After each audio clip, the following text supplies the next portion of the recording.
Welcome to Unconventional Success, where we are rewriting the rules for female solopreneurs. I'm your host, Tiffany Dawson, a business and mindset coach. I help women who value freedom to earn the income they need to facilitate the lifestyle they want.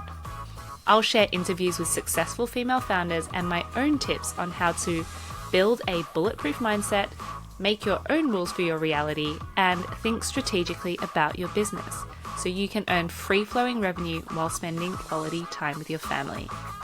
Remember, you can do life and business in a totally unconventional way and be wildly successful at the same time. The only person you need permission from is you. And welcome to another episode of Unconventional Success. Really excited to have this conversation today. This is the third time we've tried to start this recording due to technical issues, but let's give it a go. Hi, Nicola. How are you? I'm very well, thank you. We're laughing, saying that like persistence, perseverance, essential here, but also good for business owners. So we're practicing what we preach. Yes, absolutely, absolutely. So you are a business and mindset coach. Before we get stuck in, if anyone's listening and hasn't come across your work before, let's get them up to speed quickly as to who you are, what you do, and who you help. Yes. So as you mentioned, I'm a business and mindset coach working with female founders, female entrepreneurs, typically with online businesses, all who have a shared desire to scale and build the success of their business. And as you mentioned, that I do that by supporting them both with the mindset and with the strategy, because I think it's fundamental that if we want to up level and create that long-term success that's fulfilling, that supports our lifestyle as well, then it has to come from the mindset as well as the strategy. So one of the big things I talk about, which I'm sure we'll dive into today, is freedom and making sure that you retain those levels of freedom in your life as you grow the success of your business, and finding ways that you can use in your day-to-day, in your strategies, with your mindset that enable you to have that. Because from my own experience, you can achieve the success on paper, but you can often get there feeling burnt out, unfulfilled, stressed, overwhelmed. And actually, what's the point in that? So it's about finding a way that is sustainable and that feels good to you and that's based off your definition of success. Oh, yes, and absolutely agree with all of those things. And so for those who are listening who don't know, I hired Nicola as my coach for a good 6 months last year. And that was one of the main things that really attracted me to working with you, because you talk so much about freedom. And I think as a young mother, that was definitely something I wanted but couldn't quite piece together how I was going to make that a reality for myself, wanting that time and financial freedom. And, can you really have both? So that was the big question on my mind. And I'm sure you get a lot of clients coming to you with that same question as well. Yeah, exactly. And I think the thing that we often get, I guess, caught up in, or that we can end up chasing, is other people's definition of what that looks like. And I always remember seeing a post probably a few years ago now of someone saying, I only work 1 hour a week, otherwise I'm chilling by the beach. And I was thinking, I actually wouldn't want to do that. Like, I enjoy my work. I want to work more. That's sort of what my purpose is. So I think it is understanding, for example, with your case, it's that that you have 2 days a week, I think it is, where you're not available to work, because that is where you are spending time with your son and doing things outside of the business. So that's what we looked at, I remember, a lot together, is structuring the business so that it could work and evolve and grow with those 3 days a week that you had available. So it is totally possible. And it's about as I say, structuring the business in a way that supports that lifestyle versus growing the business and then trying to fit in your lifestyle around that. Yeah, and I think it's a step that people forget to do early on in their business. I think there's this huge belief out there that you need to get your business profitable and up and running at all costs, and then you can start to relax and find your groove from there. But actually, why not start as you mean to go on? Because a lot of business owners, they will hustle and grind and make loads of profits to start off with, but then they get burnt out and they can't work in the business anymore, and then they don't have a business. So that's worse, right? Exactly, because you end up depleting yourself of that energy, of that passion, of the excitement that allowed you to start the business in the first place, or you end up resenting people outside of the business because they're demanding time and attention from you that you feel like you can't give them because you're so caught up in the doing and the growing of the business. So I totally agree. I think if you can start how you mean to go on and set those boundaries and communicate those and set the kind of norms of which you want to work, then that's going to allow you to continue to grow in that way. Yeah, and I think it was really interesting that you said you saw these people on Instagram and LinkedIn saying, I only work 1 day a week or only work X number of hours a week, and then I spend the rest of my time doing like nothing on the beach. And you said that that's actually not something that you would aspire to do. I think that's a really interesting piece of awareness that you had with yourself, because it's so easy to get caught up in other people's goals. And if the collective on Instagram are all aiming towards being digital nomads and only working 1 hour a week and lying on a beach, what if you don't like the sand? What if you don't want to travel that much? What if you do have a young family and you actually just want to have enough time and energy to be there for your kids and your family? So that's definitely something that everyone needs to think about for themselves. What is your actual goal? And don't just follow the goals of everyone else you see online. Yeah, and I always think with those things, there's always more than meets the eye in terms of like what's actually going on. It's like they might, but then there's also probably, I don't know, either a team behind them, or they've kind of spent 5-10 years getting to the point where everything's automated and they kind of solely reliant on digital products. So actually they don't need to be on, but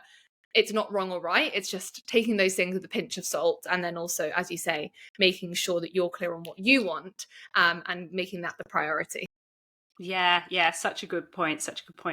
Now, I know from being an avid listener of your podcast, the Greater Freedom podcast, and following you on Instagram, that you're very open with your income that you make as a business owner, but also the amount that you work. So I know when you are working hard towards a launch, you do tell people that, and you're saying like, I am working extra hard, but also I've planned in a holiday, or I'm taking some breaks here and there. I'd love to kind of delve into your own experience as a business owner as to how much do you actually work and how much can you make from working those hours.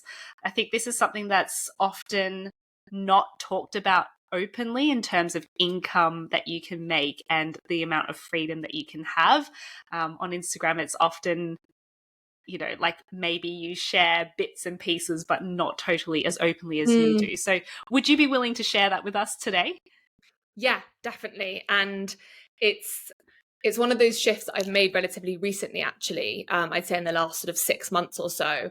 I used to be very much in like a launch cycle or launch, what's the word? Yeah, I guess format, as it were, with, a group program or a mastermind. I'd really build up to that launch. So it was very strategic in terms of the content I was creating was planned out in advance, 3 months in advance. It was going to be leading to the product or the service or the offer that I wanted to sell, at the end of that month or the end of that quarter, for example. And that worked well, in inverted commas, for people listening, in the sense that on paper, financially, it was successful, in terms of bringing in, for example, like the first mastermind launch that I did back in June 2023, and that was the first time I launched my mastermind, and that was around a 25k launch. Amazing. And that was successful, I'd say, on paper. However, the part of it that wasn't successful, that maybe you wouldn't have seen if you'd kind of just browsed my Instagram, just scroll through my profile, was the kind of hard work and the quite energy demanding format of which I had that launch. Now, it's a good thing ultimately, because it taught me a lot of things of how I do and don't like launching. But yeah, as I say, it's sort of, how do you measure success? Because it was successful to some degrees, but in others it was like, actually it wasn't successful from the sense that I don't want to launch like this moving forward, because it was so all consuming in terms of just being present, creating content, being very active, having an open cart period of, I think it was about 10 days or so, bearing in mind that the launch actually starts about a month before that, because you're doing all the warming up, the nurturing, like I created a lead magnet that started the month before. So it's a big process, which, as I say, it did work out well because I filled my group program, or the mastermind, sorry, with incredible women, and had very sort of financially successful launch. But what I've learned from that, which is what I do more now, is much more evergreen style marketing and evergreen content. So I've actually turned my mastermind to be an evergreen offer, which means that it's actually available for people to join at any point during the month. It's not run on a kind of quarterly basis, which has made me feel so much more at ease and relieved, because it's not every quarter I've got this pressure looming of, okay, I've got another big heavy launch coming up. Which is why I'm a big advocate, and I talk about this a lot on my Instagram as well, of having like a really strong content strategy that is mapped out in a way that's consistently bringing in leads, that's growing your visibility, that's doing a lot of the work for you, to avoid having to have these like energy draining kind of up and down cyclical launches, which for some people work really well. Personally, that didn't work well for me. And being honest, I tried it 2 or 3 times, and I kept saying, this is just what I have to do. Like I thought that that's what I needed to do in order to have a big launch. But to give you another example of how that's like the difference of that, so far in January, so this is the 23rd of January that we're recording, and the first, I think, 18 days of the month, I generated 19k in sales, and I've not had a launch. And that has been through the content that I've shared. But I think it's also important to know, and I was thinking about talking about this openly on my Instagram actually in the next few days, is those 18 days, it's not my activity in those 18 days that have led to that 19k. It's been the activity that I've done for the last 3 months, in terms of creating that content, in terms of posting consistently, in terms of nurturing leads, having conversations, building connection, that has kind of accumulated, yes, okay, in the first 18 days of January.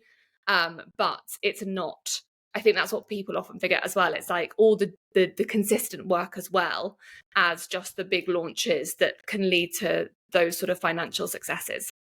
Yeah, and I think it's really important that you have highlighted that, yes, the money came in these 18 days, but actually that was a result of all the work that I've done in the past. And you mentioned it was work that you've done in the last 3 months, but I would hazard a guess as to say it's probably more than that. Like, you've built your audience over years and years of being in business. You've built your network even before you started your business. So I think that whole piece around longevity in business is not to be sniffed at. Like, having to build your network and your audience over time and being there relatively consistently over time is such a huge thing that you've got over other people who might only kind of sporadically launch every now and then. Yeah, exactly. And what I've realized, and I think, maybe people realize, as you build up that experience, is people buy in so many different ways. So one of the new ladies that's joined my mastermind this month, we've been connected on Instagram probably for at least 2 years. And there have been a number of times in the past where she's almost signed up to work with me, but hasn't. But we've just stayed connected. And this felt like the right time. In the same week, a woman signed up to a one-to-one, and we had been connected probably about a month and hadn't really spoken that much. And that just shows the importance of the different forms of nurturing, of building trust and building credibility.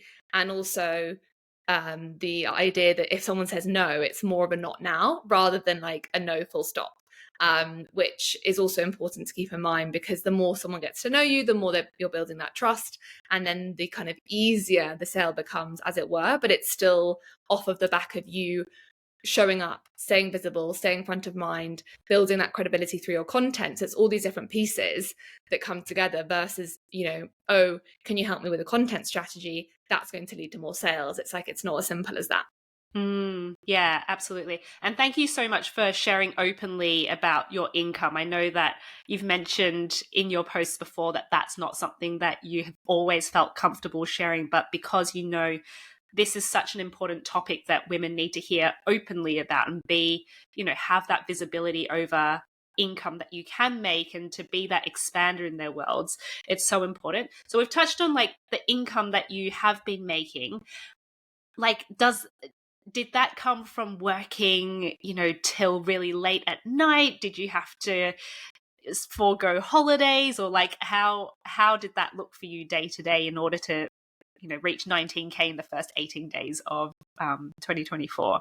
Yes, so I think, I'd say this is a new, well, not new, but this has felt a lot easier in terms of the flow, the ease, the sort of relaxed feeling, I guess, that there has been the last 18 days, but also the excitement of at the end of the last year, I gave myself a lot of time to do reflection, reviewing, and planning ahead. So I came into the year feeling very clear on what I wanted to be focusing on, what I needed to do to get there, but also leaning into the opportunity of, January being a prime time where people are sort of back from the holidays, ready to kind of get started. But my normal day, I'd say, I don't think I have like a normal day. Definitely no late nights, definitely no working on the weekends. So no more working, like not hard working. I'd say I enjoy working. I enjoy what I do. There's always, as we know, there's always more you can do kind of as a business owner. But equally, at the moment I'm training for a half Ironman. So I've been able to go to the gym in the middle of the afternoon, or go for a long run when it's sunny at lunchtime, or pop over and see friends or family. So it's kind of like I'm still working. I don't know, maybe it's hard to put a number on it because it does change each day, but start working at about 9, and then I'll probably finish working kind of at about 5, but I haven't been working nonstop throughout that day. So it might be that I'll go to a yoga class, or I'll go and meet a friend for lunch, or I'll spend an hour having lunch and making lunch. So it's kind of like that flexibility and fluidity, rather than the first, probably longer than I like to admit, 12 plus months of being an entrepreneur, like starting my business. I was glued to my desk. It was that feeling of I can't leave. I've got to have half an hour lunch break at my desk. The harder I work, the better I'll do. And this fear of like stopping in case the momentum slowed down. So if we compare that, then it's like drastically different, but it's definitely not. I mean, I'm not good at lying in or having kind of late lazy mornings, but it's definitely not like rolling out of bed at 10 a.m. and flicking onto my emails. It's more structured, but that's because I'm someone that likes that organization, that structure, that planning. And it means that, for example, now I'm heading off to Mexico for 10 days. I know that I've got a relatively more chilled 10 days because I've done work in advance. I've planned my content, and it means that I can have half days fully off with no worry or fear that it's going to affect my sales or momentum and things like that. That's amazing. And I can very much hear from what you've described there is that over the years you've been in business, you have found what that perfect balance looks like for you. And maybe that changes over time, but because you're your own boss, you can always morph and change your business to suit your needs. I guess the thing that we need to always keep in mind and keep asking ourselves is, like, is this still working for me? Should I make a change? Because it can be so easy to get into a habit or get into a belief that this is how it must be done, and forgetting that I am my own boss. I can do whatever I want. I can make this work for me. Yeah. And that's something that I'm still learning and still getting comfortable with, even though it's been nearly 4 years. And I always have to catch myself because my husband works in a corporate job. He has a lot of US based clients. So in the evening, sometimes he is having to work. And there's still that little niggly voice that goes, oh, maybe you should be working as well. Or, oh, maybe there's something else that you could do today. And it's just really going against that narrative that the normal quote unquote working day is between 8:30 and 6. And actually, that's just the corporate way of working. It's not the right way of working. And actually that's quite outdated, because I always think, the fact that I used to work in a corporate job, and the fact that you'd have to sit at your desk until the end of the day at 5:30, regardless of whether you finish all your work or not. And then if we think about, us as entrepreneurs with our business, our output is probably the same, if not more, in a much shorter space of time. We're not being dictated by the rules of sitting at our desk and when we have to be at our desk. Yeah, absolutely. And I've been I've been delving into the world of flow and the state of flow recently, which I know you're kind of like quite interested in as well. And yeah, you can get so much more done in a short space of time if you can tap into that flow state, if you can tap into that, really focused work. So yeah, I totally get it. And I was the same as well, working in a 9 to 5 job. And in my corporate engineering job, I actually had to fill in timesheets at the end of the week. So I had to, at the end of each week, it was like this panic of, oh God, like what did I actually spend? What did I do this week? And having to kind of make up where I spent time. So it's just insane, isn't it? It is. And I think it's understanding that it will feel uncomfortable potentially at the start, or if you are changing, as you say, as you become a mother, like that's going to change your routine, your priorities, the time that you have available. But it's just understanding that it's not, even though it feels uncomfortable, it's not wrong. And it's allowing yourself to have new norms, even if we've been doing something a certain way for the last however many years. Yeah, definitely. You talked a bit about content strategy, making your content work for you so that you're not, constantly working harder and harder. I'd love to delve into that. The topic that we have spoken about again and again in my membership, the Overflow Collective, and this topic comes up all the time. So I really, really want to ask you specifically, as an expert in this topic, how can you create a content strategy that is not going to completely overwhelm you, take up all of your time, so that you're not kind of spending every moment of the day trying to think of new content ideas? How do you create a content strategy without getting onto that hamster wheel of content creation death? Yes. And I'm glad that you're asked it the whole time, or it's a conversation, because it's something that I speak about the whole time as well. And I'll send you the link after if you want to share it with your community. But I've created a training, which is the client generating content system training. And I created it because I was being asked consistently about how to create a content strategy that doesn't take up loads of time, that is also effective in turning your content into clients. Because I think there's one thing creating content that gets likes, and then there's another that's creating content that's bringing in inquiries, that's building your visibility, that's essentially turning into those high ticket paying clients. So if anyone that's listening that is interested, Tiffany will share the link, but I'll summarize it as well. And one thing that you mentioned there, and I'll paraphrase slightly, is moving away from kind of that stress and overwhelm of knowing what to post, every day or every week. And one of the biggest things I always say is getting out of that week to week mentality and actually thinking longer term. So especially if you're wanting to grow the success of your business whilst reducing the amount of time that you're kind of putting in, it's actually thinking more strategically and longer term, whereby you look at the next, say, 3 months of your business. You get really clear on, okay, what's the main offer that I'm selling in January? What's the main offer that I'm selling in February? What's the main offer I'm selling in March, for example?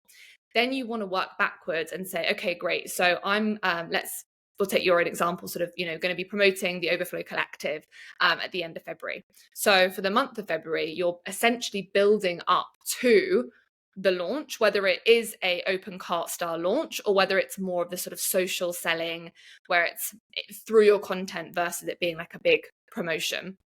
And one of the biggest problems that I see is people plan week to week, or they wake up and realize they don't have something to post, and so they panic and think, okay, what should I post about today? They choose a random topic and they don't really know what lens they're coming from, whether it's like a problem aware post, whether it's a solution, like maybe I should share a client win, but there's not really any structure behind it.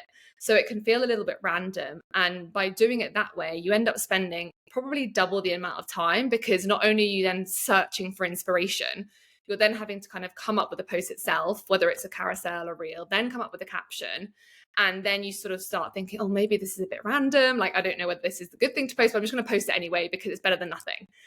But that just creates a lack of flow with your content. And the way that I like to teach, which is exactly what I followed myself to grow my business to where it is today and help my clients, go from literally $0 months through to like 25K months, is by following this content strategy where you're really taking your audience through a journey, through the buyer journey. So you're educating them, but not through educational style posts, more like this problem, like helping them see what their problems are that they're facing. Then you move into the style of content, which is that authority building kind of agitation. So you're kind of agitating the problem, helping them to see that you know what they're experiencing, know how they're feeling, and you know what the root of the problem is so that you can help them solve it. And then you move into more of like the solution aware style post where you're helping to demonstrate that you've helped other people like them go from this place of feeling stuck, frustrated, overwhelmed, burnt out, looking for love, whatever it is, to getting to their end goal. But because you're doing this in chronological order on a consistent basis, you're nurturing them, you're warming them up, you're building trust, you're building credibility, so that when it comes to selling, whether it is more subtly or whether it is more open cart, they're primed and ready to buy because you've demonstrated your expertise and knowledge in that area on these same topics throughout a 4-week period. And you can do that ahead of a launch, ahead of like creating a new freebie, or you can do it to get sign up to your mailing list. Like it's about you following that chronological order so that you're nurturing consistently and you're also planting those seeds and building that expertise in your certain areas. So in terms of how you plan for that, it's about looking at your main brand pillars, so the 3 kind of core areas that you teach on or you help your clients with. And then within those pillars, it's choosing subtopics and saying, okay, this month, because I'm going to be promoting my community membership at the end of the month, what are some of the, what are the 4 subtopics that actually we might talk about in the community? And that's how you then create the content, because you're using very specific examples based on the relevance to the offer that you're then going to be selling or promoting at the end of the month. And that's so good to have that structure explained, because especially, I guess, for most business owners and service providers, they have not had marketing training, you've had to learn on the job. And what better way to learn than to kind of follow a structure that kind of has that clear forward plan, and that output at the end of it as well. I love that there's also, the 3 stages. So the problem aware, agitation, and solution. So kind of pointing out their problem. So letting people know, like some people might not even know that it's a problem. Maybe they just think, oh, this is just life. Part of it. Yeah. It's like showing that you think the problem's X, but actually it's Y. To give them those like mindset shifts and those like aha moments to say, oh, actually, yeah, she's like hit the nail on the head. That's exactly what I'm feeling, which is another thing with regards to the content, is like being super specific with your examples. And one of the biggest fears is, oh, I don't want to be too specific because that might single a lot of people out, or that's not going to be relevant to this part of my audience. But it will be, because they'll resonate with it in a different way. Or it's okay if they don't, because there's going to be other posts with other examples that will land with them more specifically. One more thing to mention on the content, the 4th lens, which is, I kind of go into more detail in that training, is the personal branding. And that's to be dotted in between of these more, I guess, strategic style posts, because that's how you build recognizability. That's how you build your own personal brand, and you build that like connection. Because my post about how to generate more sales through Instagram stories, anyone could write. But what makes me different is, the story of how I went from, I don't know, earning 2K months in a basement office in London, eating my lunch out of a Tupperware, to traveling the world and making, triple my corporate salary in a month, or whatever it is that I might say. And the 2 combined are what then build up that, I guess, a desire and aspiration to then be the one that people choose to invest in, versus sort of one of many that they simply follow. Yeah, and I think those like specific examples, such as, I ate like salads out of a Tupperware at my desk, that even if someone else didn't do that, it paints such a clear picture. So you'll either get that really clear connection with people saying like, oh, I used to do that too. I used to like use yesterday's takeaway container and reuse that. Or maybe they never did that, but it just paints such a clear picture that they can just immediately step into the shoes of who you were. Or if you're painting the picture of a problem, immediately step into the shoes of someone who might have that problem and empathize with that and go, oh yeah, I can see myself in that as well. Exactly. Yeah, exactly. It's like sparking the emotion and understanding the emotional state of your ideal client versus sort of just writing on paper the do's and the don'ts, or the 3 tips to, or 3 reasons why. It's like we need to tell the story and build up that emotional pull that's going to get them coming back for more, because it's about catching the attention through your content, but then it's about retaining the attention with the value and the level of service and the depth that you're willing to go, that's going to get people coming back for more. And is this how you, because I know you talk a lot about attract clients, don't chase them. How does this kind of intertwine into that mentality of running your business and how you coach your clients to attract clients as well? Yeah, and this sort of links back to what we said at the very beginning around the mindset piece of adopting that mindset that you don't need to be in the DMs chasing after people who haven't replied to you for 2 weeks. And actually that if you create incredible content, if you show up and serve your audience, whether it's on Instagram stories or via your newsletter or in Instagram live, wherever, that energy, that confidence, that expertise that you kind of exude because of your mindset work, coupled with really powerful content, is what's going to get people messaging you and saying, that really resonated, I'd love to find out more, or I've just downloaded your course, can't wait to get started, or I've just filled out your application form. And it's even just that shift in mindset of, I know that the work that I'm doing and the content I'm creating is attractive. That's like attracting people in, which is just that sort of switch between like that abundance growth mindset from like scarcity and lack, where if we find like, oh, I need to find my next client, or where can I get new clients, it's like moving away from that and stepping more into like that trust and that higher frequency of attraction.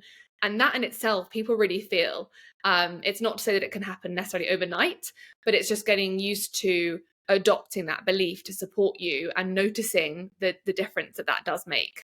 And yeah, I love that. And I think there's 2 ends of the scales as well.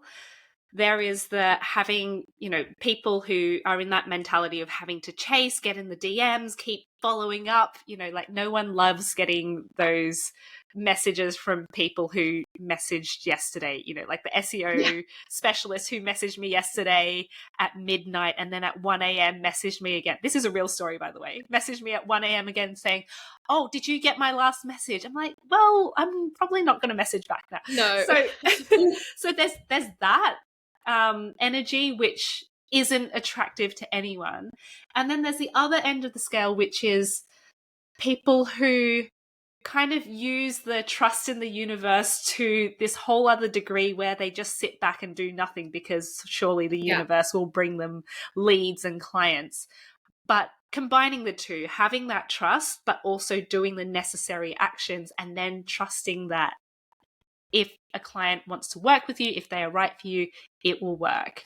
Exactly. And that's the thing. It's meeting people halfway. And your way of meeting people halfway is by serving, by adding value, by prioritizing that quality content. And then the way to kind of catch yourself is if you're consistently checking your inbox or consistently refreshing your DMs, or like not trusting. So it is that element of trust coupled with, as you say, the sort of intentional, consistent action, and also the way that you choose to spend your time of thinking, actually, is it helpful for me to spend my time double checking or chasing after people? It's not going to make you feel good doing that.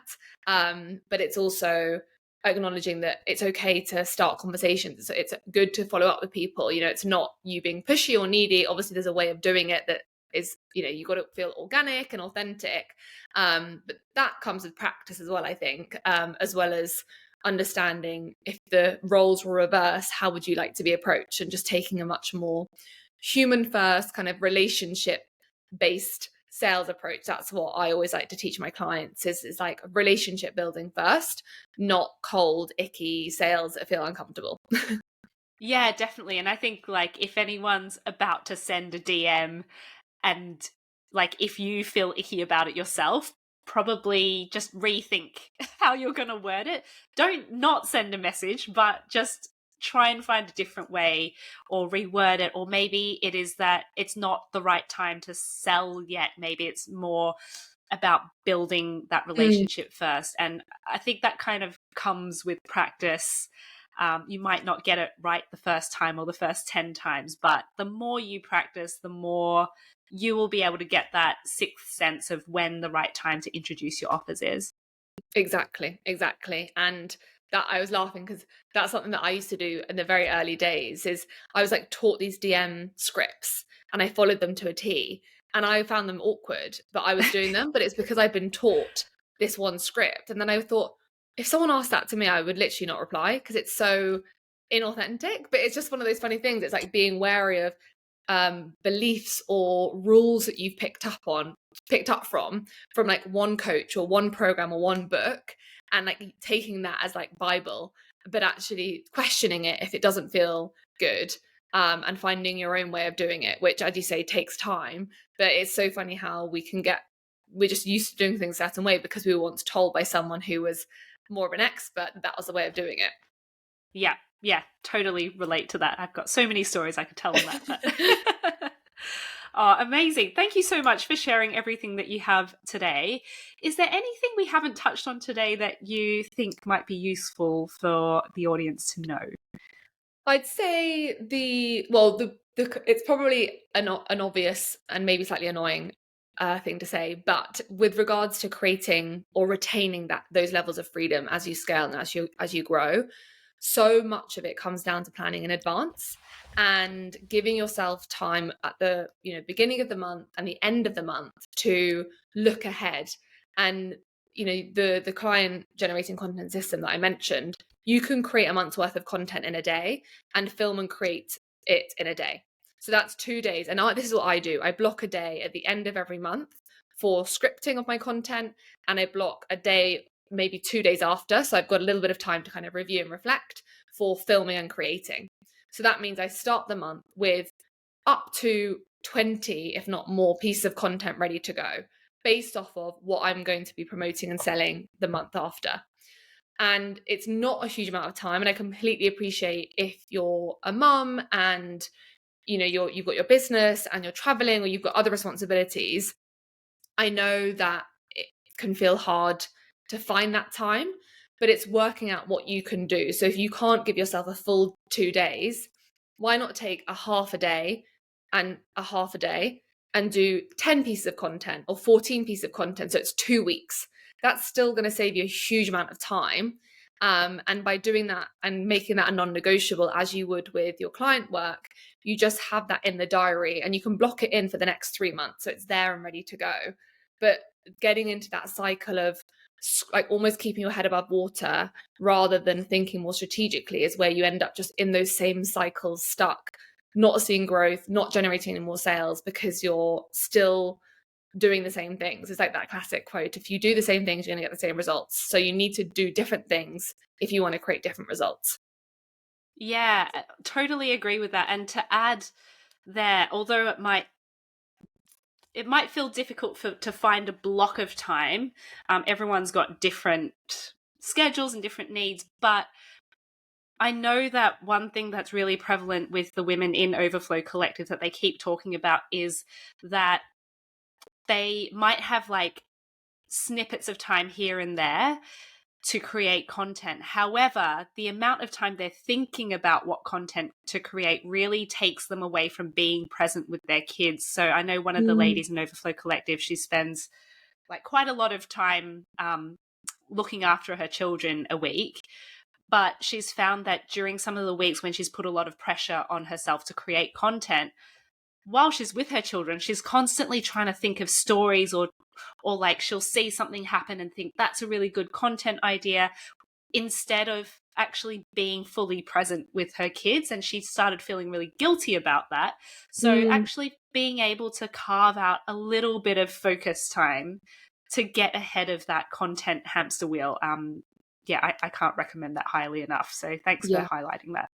You're welcome. You're welcome. Yeah, it's a classic. If you're not doing one thing fully, you end up like almost like borrowing or buying time from the other thing, rather than just being a bit more strict with how you're going to spend your time, whether it's completely switching off or completely being focused. Yeah, absolutely. Thank you so much. Where is the best place for listeners to find you and follow your work, Nicola? Yes, so I'm most active on Instagram, which is at Nicola Charlotte Coaching. And as you mentioned earlier, I also have a podcast, which is the Greater Freedom Podcast, available on Spotify, Apple, anywhere else. So those are probably the best. And I always like chatting to people, connecting. So come and say hi, ask any questions. It would look forward to hearing from some of your community.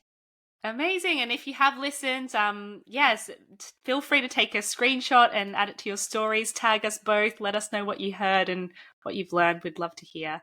Thank you so much, Nicola. I'll leave your links in the show notes below, but otherwise can't wait to chat to you again soon.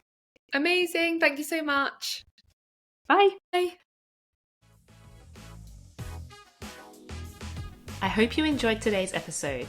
If you did, I'd be so grateful if you could help me spread the word that this podcast is here to help other female solopreneurs just like you. Please give this podcast show a rating and review wherever you listen to podcasts, and subscribe if you'd like to see when future episodes come out. If you have any questions about the topics spoken about today, I'm always happy to answer your questions. Come and find me over on Instagram at @TiffanyDawson_ and shoot me a DM. I'd love to help. Until next time, take care.